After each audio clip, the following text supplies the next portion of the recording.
के साथ मैं हूं अभिलाषा पाठक। शुरुआत आज की सबसे बड़ी खबर के साथ। भारत और चीन के सैनिकों के बीच एक बार फिर बॉर्डर पर झड़प हुई है। ईस्टर्न लद्दाख में पेंगोंग झील इलाके के पास दोनों देशों के सैनिक 29-30 अगस्त की रात को आमने सामने आए और इसके बाद भारतीय सैनिकों ने चीनी सैनिकों को मुंहतोड़ जवाब देते हुए उन्हें खदेड़ दिया। चीनी सैनिक घुसपैठ की कोशिश कर रहे थे। 29-30 अगस्त की रात भारत चीन सैनिकों के बीच झड़प हुई। दरअसल चीनी सैनिक घुसपैठ कर रहे थे और इस कोशिश को नाकाम कर दिया भारतीय सैनिकों ने। दो तस्वीर इस वक्त हम आपको दिखा रहे हैं। चीन ने एक बार फिर हिमाकत की है। गलवान के बाद ये दूसरी हरकत पेंगोंग लेक के पास, और वही पिछली बार 35 चीनी सैनिक मारे गए थे, उनके ताबूत उसके सबूत हैं। और इस बार भी चीन की हिमाकत का जवाब भारत ने अपनी ताकत से दिया है।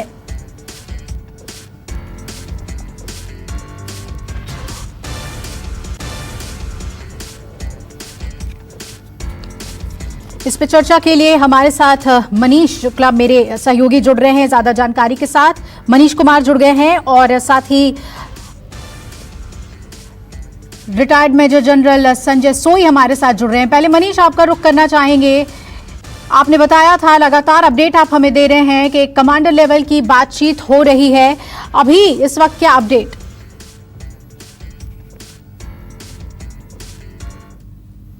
देखिए अभिलाषा, अपडेट फिलहाल यही है कि जो ब्रिगेडियर स्तर के जो अधिकारियों के बीच जो दोनों देशों के हैं उनके बीच जो बातचीत चल रही थी वो अभी भी जारी है। और माना यह जा रहा है कि ये बातचीत थोड़ा लंबा खींच सकता है। आपको पता है कि लेफ्टिनेंट जनरल रैंक के अधिकारियों की जब बातचीत हो रही थी तो वो 9-9, 10-10 घंटे, 14 घंटे तक बातचीत खींची है। तो हमें लग रहा है चुशूल में जो बातचीत चल रही है ब्रिगेडियर स्तर के अधिकारियों के बीच वो लंबी खींच सकती है। लेकिन सबसे अहम बात यह है कि इतने सारे बातचीत हुए कूटनीतिक स्तर पर, सैन्य अधिकारियों के स्तर पर, बावजूद इसके चीन ने यथास्थिति को बदलने की कोशिश की। जो समझौता हुआ था लेफ्टिनेंट जनरल अधिकारियों के बैठक में और जो कूटनीतिक स्तर में कि दोनों देश अपने अपने जगहों पे बने रहेंगे, लेकिन उन तमाम बातों को दरकिनार करते हुए चीन ने भारतीय क्षेत्र में घुसपैठ करने की कोशिश की और चीन के इस मंसूबों को, नापाक मंसूबों को भारतीय सेना ने उसी मुस्तैदी से नाकाम कर दिया। और हमारे सूत्र बता रहे हैं कि भारी संख्या में, पहले से ही भारतीय जवानों की भारी संख्या में वहां पे तैनाती थी, जिसके चलते ये सफलता मिली चीन के मंसूबों को नाकाम करने में। इसके बाद क्योंकि लगातार भारत को आशंका है कि चीन इस तरह की लगातार कोशिशें करता रहेगा, तो और ज्यादा वहां पे तैनाती की गई है। आपको बता दें पेंगोंग त्सो वही इलाका है जहां पे 5 मई को पहली बार यहां पे झड़प हुई थी। और उसकी जो फिंगर 8 का एरिया, जहां तक भारत अपना क्षेत्र मानता है, जहां पे पेट्रोलिंग किया करता था, लेकिन चीनी पीएलए जो है फिंगर 4 पर आके जम गई थी। हालांकि जो बातचीत का दौर चला उसके बाद चीनी सेना फिंगर 5 तक गई, लेकिन उसने भारत के पास शर्त रखा कि वो पीछे तभी हटेगा जब भारत फिंगर 2 के पीछे हटे, जो कि भारत को कतई मंजूर नहीं है। क्योंकि भारतीय सेना फिंगर 8 तक वो पेट्रोलिंग किया करती थी, उसको अपना एलएसी मानती है वहां पे। तो जाहिर तौर पर चीन के लगातार जो मंसूबे हैं वो नापाक साफ तौर पर दिख रहे हैं। और अब बातचीत के मेज पर चीन बैठा है। जाहिर तौर पर भारत यही मांग करेगा एक बार फिर से कि अप्रैल की जो यथास्थिति है उसको एलएसी पर चीन माने और उसको कायम करे, तभी वहां पे शांति का माहौल जो है बन सकता है। जी, यानी कि जो पहली झड़प हुई थी उससे पहले जो स्टेटस को था उस पर चीन मान जाए, लेकिन चीन मानने को तैयार नहीं है। अश्विनी सिवाच भी हमारे साथ जुड़ गए हैं, लेकिन पहले संजय सोई जी आपके पास आना चाहेंगे। जिस तरह से मेरे सहयोगी बता रहे हैं कि लगातार टॉक्स जारी हैं, लेकिन उसके बाद भी चीनी सैनिक मानने को तैयार नहीं है और घुसपैठ कर रहे हैं। क्या स्टैंड अब भारत को लेने की जरूरत है? बातचीत से तो कुछ रास्ता निकलता नहीं दिख रहा। नहीं, बिल्कुल आप ठीक कह रहे हैं कि जिस प्रकार से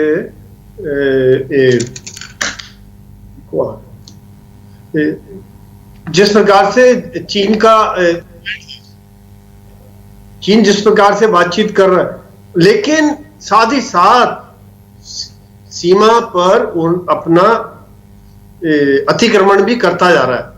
भारत अपना पीसफुल देश है, भारत शांतिप्रिय देश है। भारत नहीं चाहता कि लड़ाई हो, लेकिन पूरी तरह से हमने तैयारी की हुई आज की तारीख में।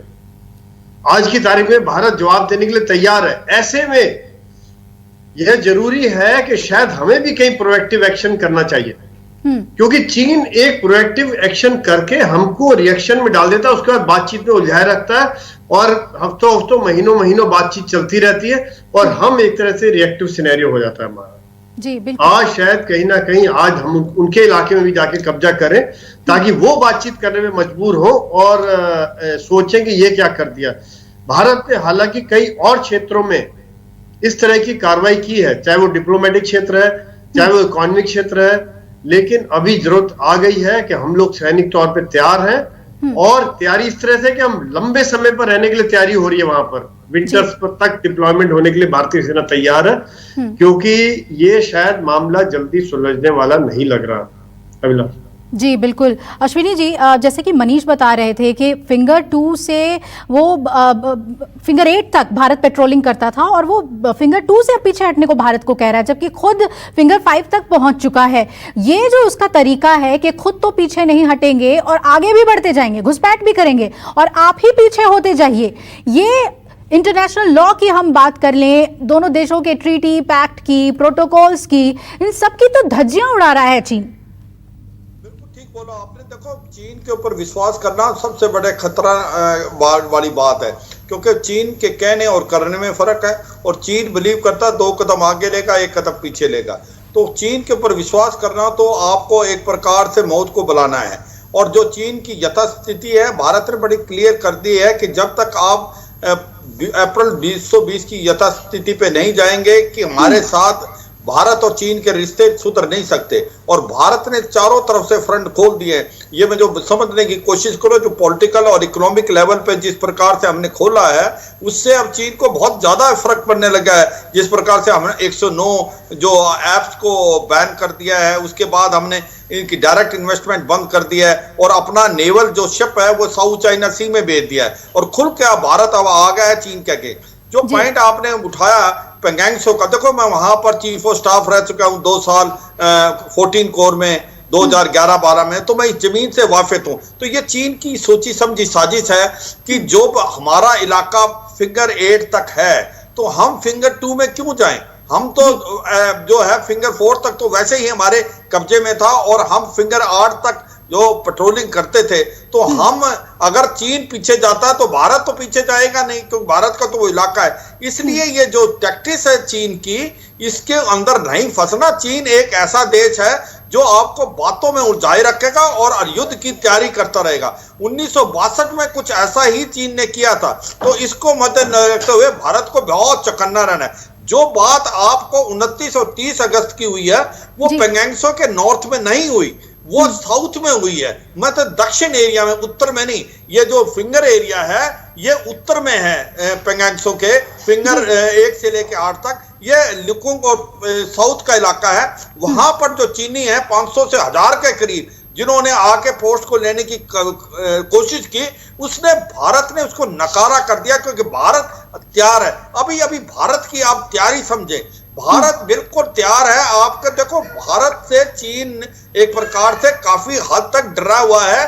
देप्संग के इलाके में जो दौलत बेग ओल्डी है, जिसको सब सेक्टर नॉर्थ बोलते हैं, जो हमारा वहां जमावड़ा है, जिसमें हमने T-90 टैंक्स हैं, ब्रिगेड से ज्यादा स्ट्रेंथ है, मिसाइल हैं, आर्टी गन्स हैं। वहां चीन को डर लगता है कि कहीं हम कुछ ना कुछ गिलगित बाल्टिस्तान में तो नहीं कर देंगे, या कहीं ना कहीं अक्साई चीन में तो नहीं कर देंगे, क्योंकि वो जो इलाका है वो काराकोरम पास से 8 किलोमीटर साउथ में है और गिलगित बाल्टिस्तान उसके वेस्ट में है और अक्साई चीन ईस्ट में है। और हम वहां से एक प्रकार से काराकोरम हाईवे को भी डोमिनेट कर सकते हैं, चाइना पाकिस्तान इकोनॉमिक कॉरिडोर भी कर सकते हैं, सिंगजांग से जो लासा। अश्विनी जी, वो जो पूरी ज्योग्राफिकल सिचुएशन आपने समझाया है सीमा को लेकर, वो बात बिल्कुल समझ में आ रही है। तो क्या संजय जी हम माने, जो जिस तरह से अश्विनी जी बता रहे हैं, क्या हम ये माने कि ये एक तरफ गीदड़ भभकी है, दूसरी तरफ भारत को उकसाने की भी कोशिश है कि हम तुमको उकसाएंगे और आप जो करना चाहते हैं करें, लेकिन हम अपनी हरकतों से बाज नहीं आएंगे। बातचीत अपनी जगह है, वो पैरेलली चलता रहेगा।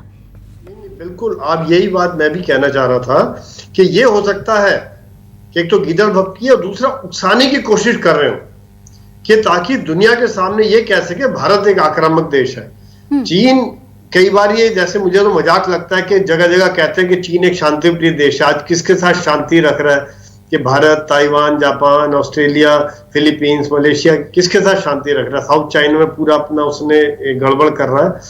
तो ये जो आपकी बात बिल्कुल ठीक है कि हो सकता है ये उकसाने वाली कार्रवाई भी हो, लेकिन भारत, जिस पर जनरल शिवाच ने कहा और मैंने भी पहले कहा कि तैयारी हमने पूरी की हुई है और लंबे समय पर रहने की तैयारियां बहुत तेजी से चल रही हैं जी। क्योंकि जो बाकी समय में जितनी सेना रहती थी उससे कई गुना ज्यादा, मतलब तकरीबन उम्मीद की जा रही है कि 30,000 ट्रूप्स तक पूरे विंटर में रहेंगे, जो कि -25 -30 डिग्री तक टेम्परेचर रहेगा जी। बिल्कुल बिल्कुल। तो उस पे रहने की तो खैर, चाहे वो टेंट हो, किटिंग हो, कपड़े हो, जैकेट हो, ग्लव्स हो, शूज हो, स्लीपिंग बैग हो, ये सब चीजें ली जा रही हैं। और आपके कहने का मतलब है कि हम जैसे जैसे ठंड की ओर बढ़ रहे हैं, एक तो बहुत ही दुर्गम है ये पूरा इलाका, यहाँ पेट्रोलिंग अपने आप में बहुत ही चुनौतीपूर्ण होती है, और दूसरी तरफ से फिर मौसम की भी मार होगी, क्रूर से क्रूर मौसम का सामना करना पड़ेगा हमारे सैनिकों को, उस हिसाब से तैयारी करनी होगी। इसी तरह का अनुभव हमारा पाकिस्तान के साथ भी है, और ये दोनों ही हमारे शत्रु जो हैं इस वक्त मिले हुए हैं। मैं अश्विनी जी आपसे ये जानना चाहती हूँ कि अगर हम दोनों को कंपैरिजन करें, मैं ताकत के मामले में तो नहीं कंपेयर करूंगी, लेकिन अगर हम इनके जिसको हम कहते हैं स्वभाव की अगर हम बात करें, तो क्या तब्दीली है पाकिस्तान के अटैक करने के तरीके में और चीन के अटैक करने के तरीके में? देखो, पाकिस्तान के साथ जो है हमारा और भारत का जो बॉर्डर है उसको बोलते हैं लाइन ऑफ कंट्रोल, क्योंकि भारत और पाकिस्तान की जो फौज है वो eyeball to eyeball है, और आपस में भारत जो है सेना के हिसाब से पाकिस्तान से कहीं ज्यादा, बहुत ज्यादा आगे बढ़ चुका है लास्ट 10 साल से। जो कन्वेंशनल वारफेयर में भारत बहुत आगे है। बस पाकिस्तान का तो एक ही मुद्दा है कि किसी प्रकार से वो टेररिस्ट जो है भेजता रहता है पाकिस्तान ऑक्यूपाइड कश्मीर में, और वो जम्मू और कश्मीर में आतंकवाद फैलाना, और उसके लिए वो लॉन्च पैड से भेजता है और आर्टिलरी फायर करता है। भारत उसका मुंह तोड़ जवाब देता है, और भारत ने उसके ऊपर बहुत ज्यादा नुकसान किया हुआ है, और पाकिस्तान काफी डरा हुआ है, और पाकिस्तान को डर है गिलगिट बाल्टिस्तान का।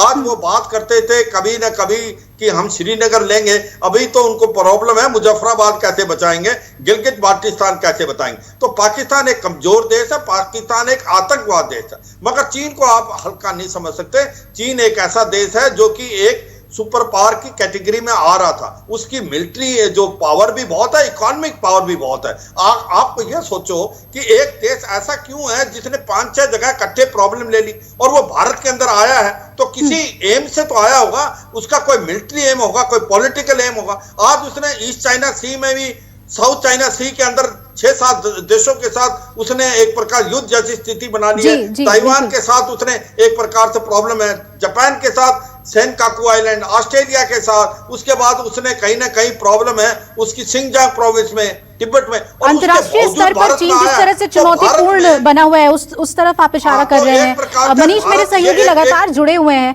मनीष, जितने भी हमारे डिप्लोमेटिक टॉक्स हैं उसमें अगर हम अपने उन देशों की बात करें जो हमारे साथ खड़े हैं, हमारे जितने भी कंसर्न्स हैं, चाहे वो पाकिस्तान की तरफ से आतंकवाद को लेकर हो, और या फिर चीन की तरफ से जो उसका रवैया है, अड़ियल रवैया है सीमा को लेकर, उसे हम देखते हुए क्या डिप्लोमेटिक स्तर पर अब एक कवायद वो भी देखने को मिलेगी हमें कि अंतर्राष्ट्रीय स्तर पर चीन को घेरने की कोशिश हो भारत की तरफ से? मनीष,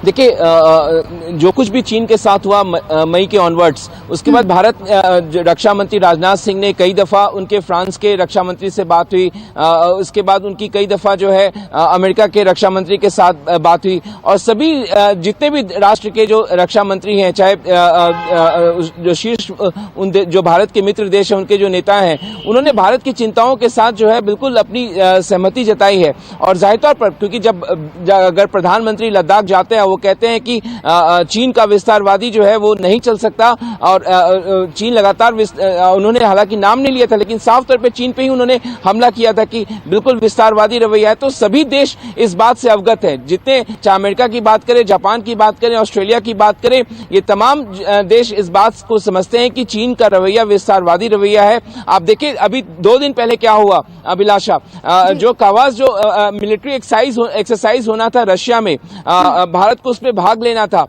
ये 15 सितंबर से लेके ये 25 सितंबर तक चलना था। उसमें भारत ने भाग लेने से मना कर दिया, क्योंकि एससीओ जो देश है उसके तमाम जो सदस्य देश है उसमें वो हिस्सा ले रहे थे। इसमें चीन भी मौजूद था, पाकिस्तान भी मौजूद था, लेकिन भारत में जो हमारे सूत्र बताते हैं कि भारत ने ये कहकर इसलिए इनकार किया क्योंकि चीन के साथ जो हिंसक झड़प हो चुकी है गलवान घाटी में, उसके बाद वो चीन के साथ कोई सैन्य एक्सरसाइज नहीं करना चाहता। तो जाहिर तौर पर चीन को एक तरह से आइसोलेट करने की हर तरफ से भारत की कोशिश हो रही है अंतर्राष्ट्रीय स्तर पे। और उसने हालांकि ये कहा गया भारत की तरफ से कि कोविड के कारण वो अपने सैन्य टुकड़ी को नहीं भेज रहा रशिया, लेकिन असली बात ये थी कि इसके पीछे कहीं ना कहीं जो चीन के साथ मौजूदा हालात है, तनाव बना हुआ है, ये एक अहम वजह है जिसके चलते भारतीय सेना नहीं गई। उसमें एयरफोर्स की भी लोग को जाना था, उसमें नौसेना भी जाने वाली थी जो कि इस सैन्य अभ्यास में भाग लेने वाली थी रशिया में।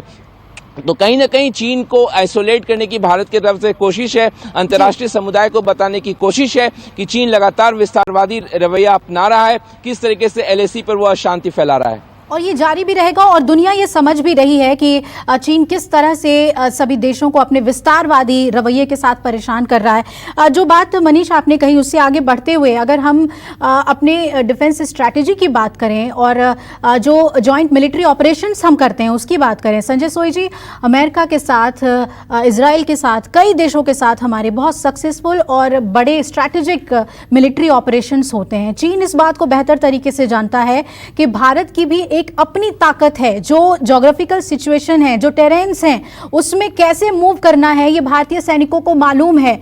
ऐसे में अगर घुसपैठ करने की कोशिश चीन की तरफ से हो रही है तो क्या हमें बताने की जरूरत है जो ये टॉक्स के साथ साथ चीन के लिए एक चेक हो? नहीं, बिल्कुल आप अभिलाषा ठीक कह रहे हैं कि भारत की जो सैनिक है ये माउंटेन वॉरफेयर का बहुत अनुभव है। चाहे वो उत्तर में डिप्लॉयड हो, नॉर्थ ईस्ट में हो, सभी जगह हम लोग हाई एल्टीट्यूड में, पहाड़ों में डिप्लॉयड रहे हैं।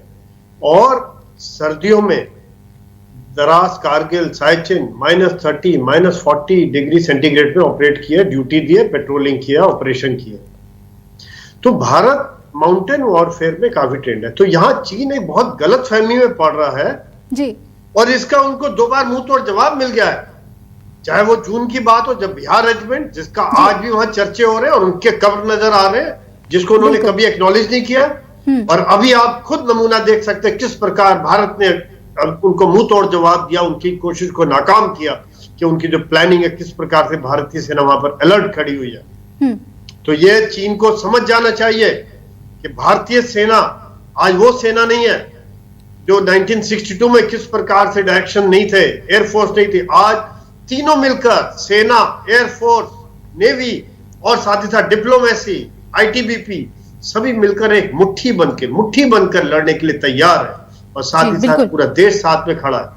बिल्कुल बिल्कुल। अश्विनी जी, आप क्या कहना चाहेंगे? अभी अगर हम सीडीएस के बयान को भी याद करें, विपिन रावत ने साफ कहा था बातचीत कामयाब नहीं हुई तो हम अपने मिलिट्री ऑप्शंस के साथ हम तैयार रहेंगे। इन मिलिट्री ऑप्शंस में अब चाइना को समझ जाना चाहिए कि चाहे वो टेक्नोलॉजी हो, चाहे वो हमारी ताकत हो, और तीनों ही सेनाओं में, थल से लेकर नौसेना और वायुसेना, तीनों तरीके से हम बहुत दमदार तरीके से चुनौती देने के लिए तैयार हैं।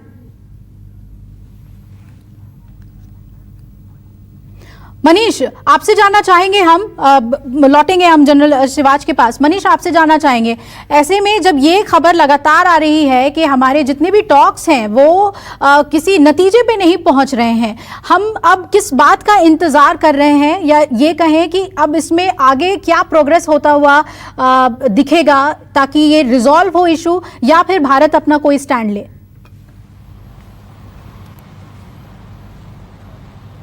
देखिए, भारत की तरफ से लगातार कोशिश होगी कि इस पूरे का विवाद जो है इसका बातचीत से इसका हल निकाला जाए। कूटनीतिक स्तर पे अभी एक चीनी विदेश मंत्रालय की तरफ से भी चीनी विदेश मंत्री का बयान आ रहा है, जो चीन की उसकी जो स्टेट मीडिया है उसके हवाले से खबर आ रही है कि उन्होंने ये कहा है कि चीन एलएसी पार नहीं कर रहा। वो इस बात को खंडन कर रहा है कि एलएसी पार नहीं किया है, लेकिन जाहिर तौर पर भारत ने उसके घुसपैठ की कोशिशों को नाकाम कर दिया है, जिसको वो एक्नॉलेज करने से इनकार कर रहा है। अभी चीनी विदेश मंत्री का बयान है। इसके साथ ही वो ये भी कह रहा है कि भारत और चीन के बीच जो है सैन्य अधिकारियों के बीच में बातचीत जारी है। तो बातचीत जारी है, भारत चाहता है कि बातचीत के जरिए इस मसले को रिजॉल्व किया जाए, क्योंकि जाहिर तौर पर दोनों तरफ से भारी संख्या में सेना तैनात है। चाहे हम पैंगोंग त्सो की बात करें, गलवान की बात करें, देपसांग की बात करें, चाहे गोगरा की बात करें, भारी संख्या में सेना की तैनाती की गई है। और ये अगर ये तनाव ऐसे ही चलता रहा अभिलाषा, तो इस ठंड में, क्योंकि यहाँ पे -50 तक टेम्परेचर गिर जाता है, जैसा सियाचिन में ग्लेशियर में हमारे पाकिस्तान के साथ हमारे सैनिक जूझते हैं, वहां पे तैनात रहते हैं, वही स्थिति इस बार भारत चीन LAC पर नजर आ सकती है। तो जाहिर तौर पर भारत तो इसके लिए तैयार भी है, क्योंकि उसको इस बात का अनुभव है। 1980 के दशक से सियाचिन में हमारे जवान तैनात है, सबसे हाई टेरेन, सबसे डिफिकल्ट टेरेन पे वहां पे उनकी तैनाती का अनुभव है, लेकिन चीन को शायद इसका अनुभव नहीं है। और इसीलिए लगातार जो तमाम हमारे जो गेस्ट आते हैं, हमारे जो पूर्व सैनिक है, वो इस बात को एक्नॉलेज करते हैं कि इस मामले में हम चीन पे बहुत भारी है। अब देखिए, चाहे एयरफोर्स की तैनाती है, वो भी भारी संख्या में वहां पे अब राफेल भी आ चुका है। माना जा रहा है कि अक्टूबर तक राफेल की संख्या और बढ़ सकती है, और ज्यादा राफेल आ सकते हैं फ्रांस से। थोड़े दिन में राफेल को ऑफिशियल इंडक्शन हो सकता है। और इसके बाद हमारे तेजस विमान है, मिराज है, सभी के सभी तैनात किए गए हैं लद्दाख के क्षेत्र में। तो हर तरीके से भारत मुंहतोड़ जवाब देने के लिए तैयार है, लेकिन पहली प्राथमिकता यह है कि बातचीत के जरिए इस मसले का निदान निकाला जाए। बिल्कुल, हम शांतिप्रिय देश हैं, हम शांतिप्रिय देश हैं, हम बातचीत में यकीन करते हैं, म्यूचुअल डायलॉग में यकीन करते हैं। अश्विनी सिवाच हमारे साथ जुड़े हुए हैं। अश्विनी जी, बहुत ही संक्षेप में आपसे जानना चाहूंगी कि जैसा कि मनीष कह रहे थे, राफेल का भी जिक्र उन्होंने किया कि हमारी ताकत जो है वो अभी दुनिया देख रही है।